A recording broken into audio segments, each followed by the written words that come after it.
Clockwise and counterclockwise. Okay. Put a clock on your ceiling. Now, which way can you face to make the hands go counterclockwise? Okay. Here's where I destroy his argument.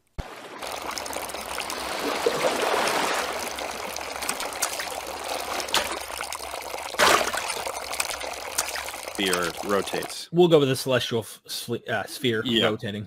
So this is like the most obvious one of all and the easiest one to wrap your head around, and that's why they only I only managed to get one thing of slides out during that exchange. So this is the one I did because it's a it's a silver bullet.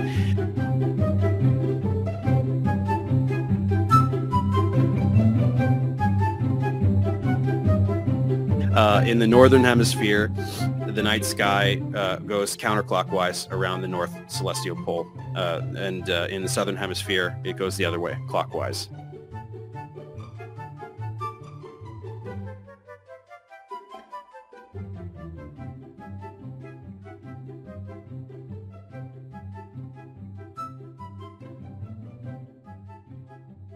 The night sky is rotating different ways.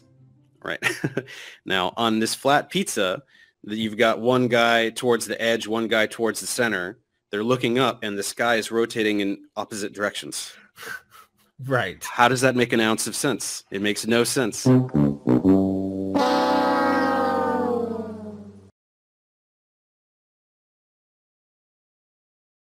And Weiss tried desperately to do this thing about directionality and like, oh, if I'm facing this way. I saw that. It's oh like, my gosh.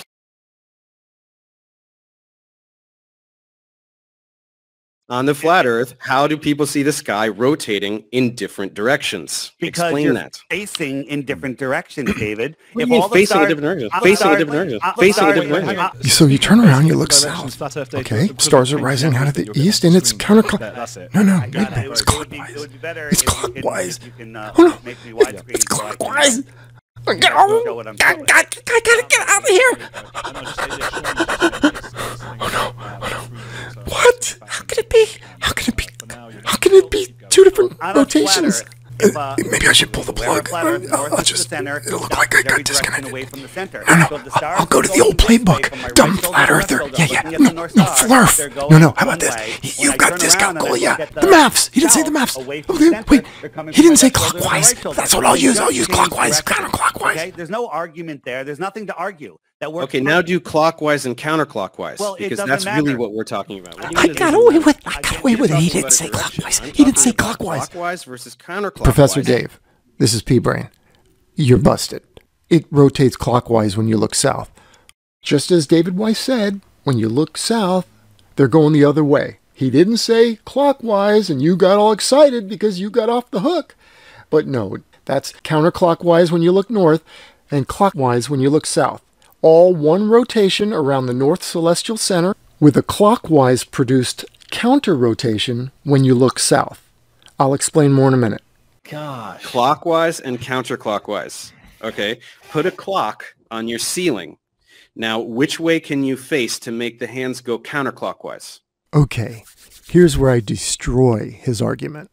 They love to use this clock as their example, right? They use it with the rotation of the Earth. They like to say that, P-brane, look at the hour hand of a clock. Do you think you'd feel it rotating? And the clock that you see on the wall is twice as fast as a 24-hour clock, P-brane. So it'd be even half the speed of that. Do you think you'd feel that, P-brane? Okay, so what they forget to tell you, or what they neglect in their little comparison here, their faulty, deceitful comparison, is that this clock is small. It's about a foot diameter, right, that you're looking at on your wall right now. But you have to extend the clock hand, the hour hand, 4,000 miles.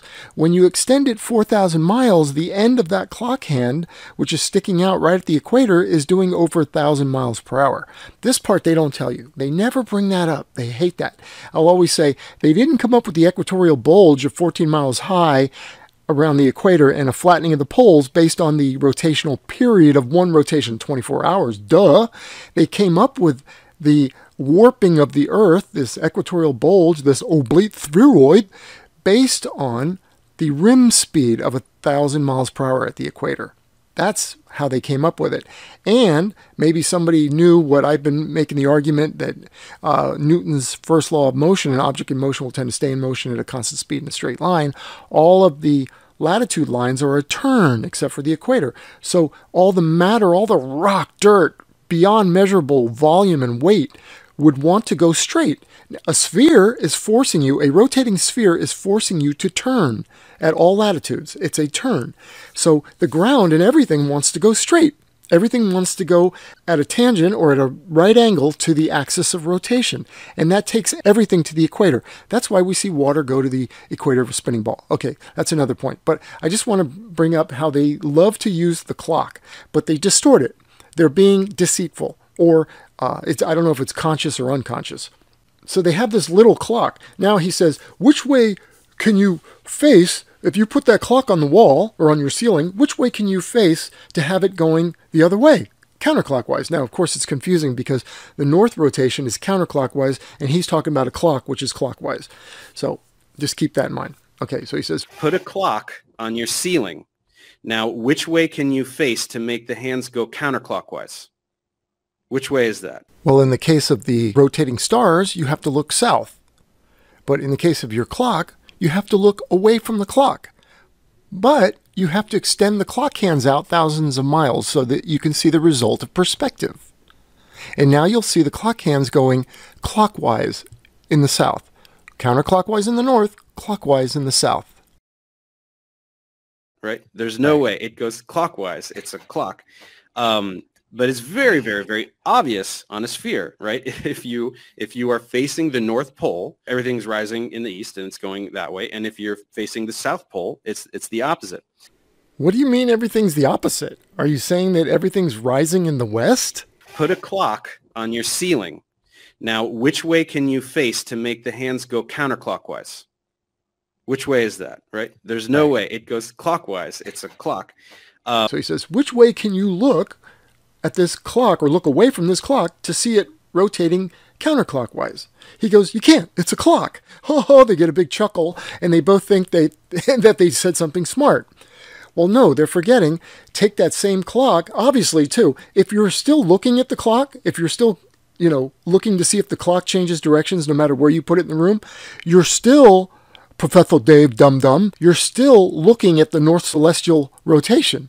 If you're looking at the clock, you have to look away. You have to look south. But you can't look south because you got a little clock on the wall. How are you going to look south and still see the clock? You can't. Because again, you forgot the arm on the clock, or the arms, let's say I put multiple, like this illustration right here, this little video I made, I put multiple arms on it so you can see. And if you stretch the hour hands out, or the hour arm, if you will, the hour hands out for thousands of miles, it'll come up over your head and go down to the horizon. Now, when you look south, you will see part of that clock, but now you're going to see the other direction. You're going to see south from a northern rotation, or in this case, your clock that's going clockwise behind you to the north is now going to appear to go counterclockwise, the arms of the clock. So I know that's confusing, but you threw in the clock thing, because let's just talk about the northern rotation. That's a counterclockwise. Think of that as a counterclockwise clock, and when you look south, now it appears clockwise. And just as this illustration is showing you. And this comes from my crepuscular sunray video, where I compare it to the southern stars, where actually we have a precedent with how the crepuscular rays spread out from the sun, and then they converge as anticrepuscular on the other horizon, right? And so that's why I'm showing you here. These are clock hands. They go out and they converge, and as you can see, looking north, east is on your right-hand side, stars are coming up from the right-hand side, they're going counterclockwise. Turn around, look south, east is on your left, and the stars are coming up on your left, and that's clockwise. Done. Now, you said this to Dave Weiss. Okay, do you want to admit that I just explained that perfectly and that your talking point was invalid? Okay, well, I would ask you the same thing. Are you going to admit that I just destroyed your silver bullet? Are you going to say I was wrong? Yes, you can see two rotations from a singular rotation, which is the flat Earth model. Well, you don't have a model. the flat Earth model of everything rotates around the northern celestial pole. And it produces two separate rotations depending on which direction you look. See, you never see that if you're just thinking clock and you've told everybody clock. Well, of course you're not going to see that because the hour hand does not stretch out far enough to see the results of perspective, right? So you're going to keep that straw man going and beat it up and say, see how stupid they are? No, dum-dum. You guys are dumb or deceitful or both. I think you're a combination. I know you're a combination of both. But, yeah. Stop using your little clocks for the speed of rotation and for now the star rotation. Unless you're going to extend the hands out thousands of miles, then we can talk. Now you've got a comparison that works. All right? And also destroys your silver bullet. All right, thanks everybody. Busted. Dumpster Dave, I want to hear you say what you said to Dave there. Are you going to admit it? Well, come on, admit it. All right, talk to you guys soon. Bye.